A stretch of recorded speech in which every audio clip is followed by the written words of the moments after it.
ইরানের বিরুদ্ধে যুক্তরাষ্ট্র ও ইসরায়েলের ব্যাপক হামলার প্রস্তুতি। সিরিয়া থেকে সব সেনা প্রত্যাহার করছে যুক্তরাষ্ট্র।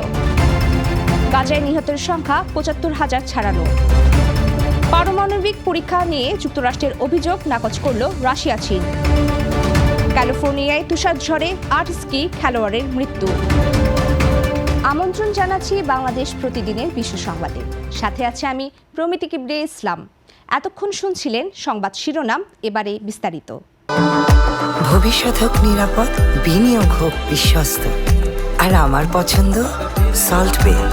ওয়েলকাম টু সল্ট বে। মধ্যপ্রাচ্যে এক ভয়াবহ যুদ্ধের দ্বার প্রান্তে দাঁড়িয়ে আছে যুক্তরাষ্ট্র ইরান। জেনেভায় পরমাণু আলোচনা ব্যর্থ হওয়ার পর মার্কিন সংবাদ মাধ্যম এক্সিওস জানিয়েছে যে কোনো সময় ইরানে কয়েক সপ্তাহব্যাপী বড় ধরনের ও বিস্তৃত হামলা চালাতে পারে ওয়াশিংটন। গত বছরের জুন মাসের ১২ দিনের যুদ্ধের চেয়েও এবারের হামলা হবে অনেক বেশি শক্তিশালী, যা ইরানের বর্তমান সরকারের অস্তিত্বের জন্য হুমকি হয়ে দাঁড়াবে। এদিকে ইসরায়েলি প্রধানমন্ত্রী বেনিয়ামিন নেতানিয়াহু তার দেশের উদ্ধারকারী সংস্থা ও হোম ফ্রন্ট কমান্ডকে যুদ্ধের সর্বোচ্চ প্রস্তুতি নিতে নির্দেশ দিয়েছেন। ইসরায়েল এখন তেহরানের পরমাণু ও মিসাইল ব্যবস্থা ধ্বংসসহ খামেনি সরকারের পতন ঘটাতে ওয়াশিংটনকে ব্যাপক চাপ দিচ্ছে। অন্যদিকে পাল্টা ব্যবস্থা হিসেবে ওমান সাগরে রাশিয়ার সঙ্গে যৌথ নৌমহড়া শুরু করেছে ইরান। মার্কিন কর্মকর্তারা জানিয়েছেন হামলায় ইসরায়েল সরাসরি যোগ দিবে এবং বিমান ও মিসাইল হামলার সম্ভাবনা এখন ৯০%। উদ্ভূত পরিস্থিতিতে মধ্যপ্রাচ্যের মার্কিন ঘাঁটিগুলোতে সর্বোচ্চ সতর্কতা জারি করা হয়েছে। দীর্ঘ এক যুগ পর সিরিয়া থেকে নিজেদের সব সৈন্য সরিয়ে নেওয়ার চূড়ান্ত সিদ্ধান্ত নিয়েছে যুক্তরাষ্ট্র। মার্কিন সংবাদ মাধ্যম ওয়াল স্ট্রিট জার্নাল ও রয়টার্স জানিয়েছে গত সপ্তাহে একটি কৌশলগত গুরুত্বপূর্ণ ঘাঁটি সিরিয়া সরকারের কাছে হস্তান্তরের মাধ্যমে এই প্রক্রিয়া শুরু হয়েছে।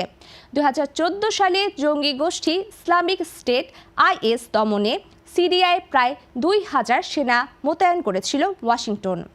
বর্তমানে দেশটিতে অবস্থানরত প্রায় ১,০০০ সেনাকে ধাপে ধাপে ফিরিয়ে আনা হবে। মার্কিন প্রতিরক্ষা মন্ত্রণালয়ের এক কর্মকর্তা জানিয়েছেন সিরিয়ায় এখন স্থিতিশীল সরকার রয়েছে এবং IS-এর হুমকি আগের চেয়ে অনেকটাই কমেছে। এক সময় IS-এর উত্থান ঠেকাতে এই সেনারা গুরুত্বপূর্ণ ভূমিকা পালন করলেও এখন সময় পাল্টেছে বলে মনে করছে পেন্টাগন। তবে যুক্তরাষ্ট্র হুঁশিয়ারি দিয়েছে যে ভবিষ্যতে IS-এর যে কোনো বৈশ্বিক হুমকির জবাব দিতে তারা সর্বদা প্রস্তুত থাকবে। এই সেনা প্রত্যাহারের মাধ্যমে মধ্যপ্রাচ্যের রাজনীতিতে মার্কিন সামরিক উপস্থিতির একটি বড় অধ্যায়ের সমাপ্তি ঘটতে যাচ্ছে। মূলত গৃহযুদ্ধ ও জঙ্গি দমনের দীর্ঘ মিশন শেষে নিজেদের সেনাদের নিরাপদে ঘরে ফেরাতেই এই পদক্ষেপ নিয়েছে ট্রাম্প প্রশাসন।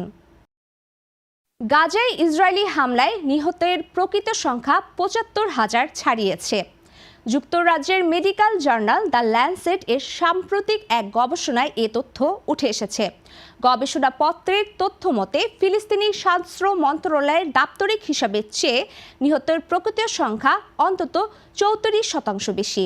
নিহতদের ৫৬% বেশি নারী, শিশু ও বৃদ্ধ হওয়ায় ইসরায়েলের হামলার ভয়াবহতা স্পষ্ট হয়েছে। সরাসরি সহিংসতা ছাড়াও অবরোধ ও চিকিৎসা সংকটে আরও ১৬,০০০-এর বেশি মানুষের মৃত্যু হয়েছে বলে জানা গেছে। এদিকে উপত্যকায় আহতের সংখ্যা ১,১৬,০০০ ছাড়িয়েছে, যাদের মধ্যে প্রায় ৪৬,০০০ মানুষের জটিল অস্ত্রোপচার প্রয়োজন।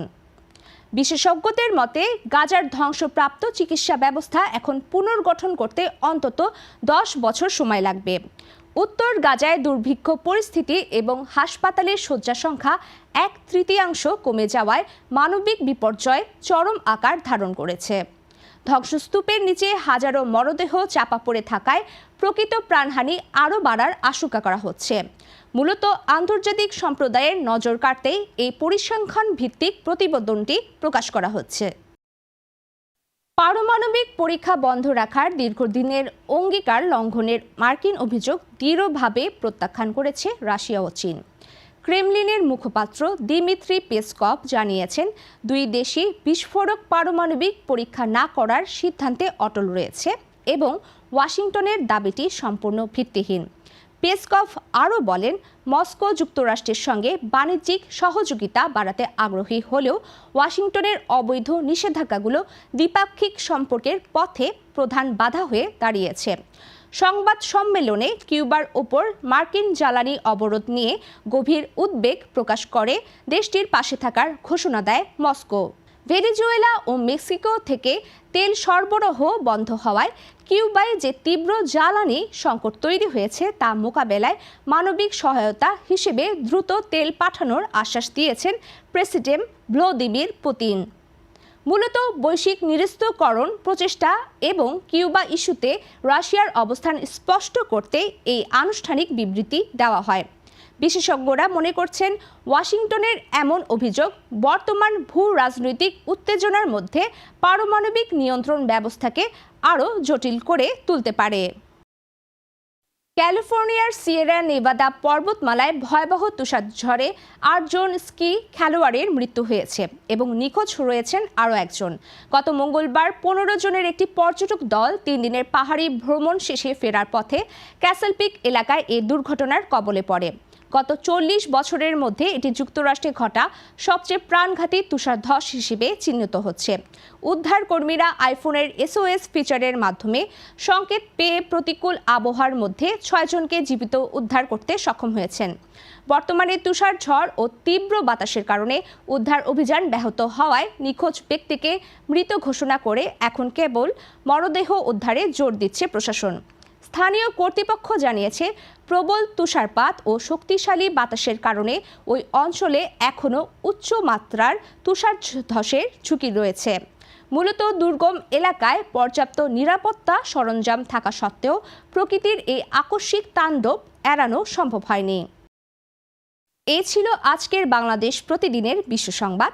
সবশেষ খবর জানতে চোখ রাখুন বাংলাদেশ প্রতিদিন ফেসবুক পেজ ও ইউটিউব চ্যানেলে। সবাইকে ধন্যবাদ।